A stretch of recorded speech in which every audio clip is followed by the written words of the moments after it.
ആരാണ് ഭാഗ്യശാലി എന്നറിയാനുള്ള കാത്തിരിപ്പിലായിരുന്നു കഴിഞ്ഞ 2 നാളുകളിലായി കേരളം. നെട്ടൂർ സ്വദേശിക്കാണ് ലോട്ടറി അടിച്ചതെന്ന തരത്തിലുള്ള അഭ്യൂഹങ്ങളും പുറത്തുവന്നിരുന്നു.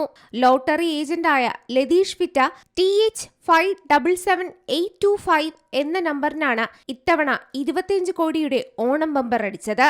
പക്ഷേ ഭാഗ്യശാലിയെ അറിയാൻ പിന്നീടും കാത്തിരിക്കേണ്ടി വന്നു. തുറവൂർ തൈക്കാട്ടുശ്ശേരി SBI ശാഖയിൽ ടിക്കറ്റ് ഹാജരാക്കിയതോടെ ഭാഗ്യശാലിയെ തിരിച്ചറിയുകയായിരുന്നു. നെട്ടൂർ നിപ്പോൺ പെയിന്റ്സ് ജീവനക്കാരനായ ശരത് എസ് നായർക്കാണ് ഇത്തവണ ഓണം ബമ്പർ അടിച്ചത്. കഴിഞ്ഞ കുറച്ച് ദിവസങ്ങളിൽ എല്ലാവരും അന്വേഷിച്ചുകൊണ്ടിരിക്കുകയായിരുന്നു. പക്ഷേ എങ്ങനെ മൂടി വെക്കാൻ കഴിഞ്ഞു? അങ്ങനെയല്ല, നമ്മളെല്ലാം കൺഫർമേഷൻ ആയിട്ട് നോക്കിയതിന് ശേഷം നമുക്ക് കാര്യങ്ങളൊക്കെ എടുത്ത് പറയാം. ശരത്ത് സാധാരണ ലോട്ടറി എടുക്കുന്ന ആളാണോ? അല്ല, ഞാൻ ലോട്ടറി ആദ്യമായിട്ട് എടുക്കാം ആദ്യമായിട്ട് എടുക്കാം ബമ്പർ. ഇത് ഇത്രയും ദിവസം ഈ ഒളിപ്പിച്ചു വെച്ചപ്പോൾ ഒരു ടെൻഷൻ ഇല്ലായിരുന്നു? ടെൻഷൻ ഉണ്ടായിരുന്നു. പക്ഷെ അന്നല്ലാതെ കറക്റ്റ് കൺഫർമേഷൻ ആവേണ്ട സീരിയൽ നമ്പർ കാര്യങ്ങൾക്കെല്ലാം ഉള്ളതാണല്ലോ. അപ്പോൾ കൃത്യമായിട്ട് ഇൻഫർമേഷൻ കറക്റ്റായിട്ട് മനസ്സിലാക്കിയതിന് ശേഷം നമുക്ക് ഒരാൾക്ക് പറയാൻ പറ്റുള്ളൂ. അതുകൊണ്ട് ഒരു സ്ത്രീയുടെ പേര് പറയുന്നു, നെട്ടൂരുള്ള പേര് പറയുന്നു. അപ്പോൾ ഈ ശരത്തിൻ്റെ ഉള്ളിലുള്ള ഭാവം ഉണ്ടായിരുന്നു. അല്ല,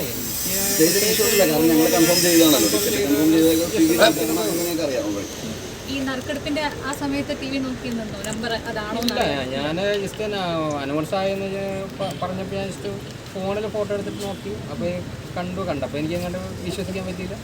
അതിനുശേഷം പിന്നെ ഒരു വീട്ടിലൊക്കെ പോയി വീണ്ടും 2 പ്രാവശ്യം ചെക്ക് ചെയ്തതിന് ശേഷമാണ് നമുക്കൊരു നമ്പർ കറക്റ്റ് ആണെന്നുള്ളൊരു കൺഫർമേഷൻ. വീണ്ടും ഇതിൻ്റെ സീരിയൽ നമ്പർ അങ്ങനെയുള്ള കാര്യങ്ങളെല്ലാം ഉണ്ട്. തിരുവനന്തപുരം ആറ്റിങ്ങൽ ഭഗവതി ഏജൻസീസിന്റെ വൈറ്റില ശാഖയിൽ നിന്നാണ് ശരത്ത് ടിക്കറ്റ് വാങ്ങിയത്. ആദ്യമായിട്ടാണ് ഓണം ബമ്പർ എടുക്കുന്നതെന്നും അപ്രതീക്ഷിത ഭാഗ്യമെന്നും ശരത്ത് മാധ്യമങ്ങളോട് പ്രതികരിച്ചു. ലോട്ടറി വാങ്ങുന്നവരിൽ ഭൂരിഭാഗവും നാട്ടുകാരാണെന്നും ഭാഗ്യശാലി നെട്ടൂർ വിട്ടുപോകാൻ സാധ്യതയില്ലെന്നുമായിരുന്നു ലതീഷ് കഴിഞ്ഞ ദിവസം പറഞ്ഞത്. ശരത്തിനോടൊപ്പം ലോട്ടറി ഏജന്റായ ലതീഷിനും ഭാഗ്യം വന്നു ചേർന്നിരിക്കുകയാണ്. 3 മാസം മുൻപാണ് ലതീഷിന്റെ കടയിൽ നിന്ന് വിറ്റ ടിക്കറ്റിന് 1 കോടി അടിച്ചത്. ഓണം ബമ്പറും അടിച്ചതോടെ ലതീഷിന്റെ കടയിലേക്ക് ടിക്കറ്റ് വാങ്ങാൻ എത്തുന്നവരുടെ എണ്ണം കൂടിയിട്ടുണ്ട്. ഇനി അടുത്ത വർഷത്തെ ഭാഗ്യശാലിക്കായുള്ള കാത്തിരിപ്പിലായിരിക്കും കേരളം. Zee Malayalam news, Alappuzha. ഏറ്റവും പുതിയ വാർത്തകളും വിശേഷങ്ങളും വിരൽത്തുമ്പിലറിയാൻ സി മലയാളം ന്യൂസ് എല്ലാ ഡിജിറ്റൽ പ്ലാറ്റ്ഫോമുകളിലും ലഭ്യം.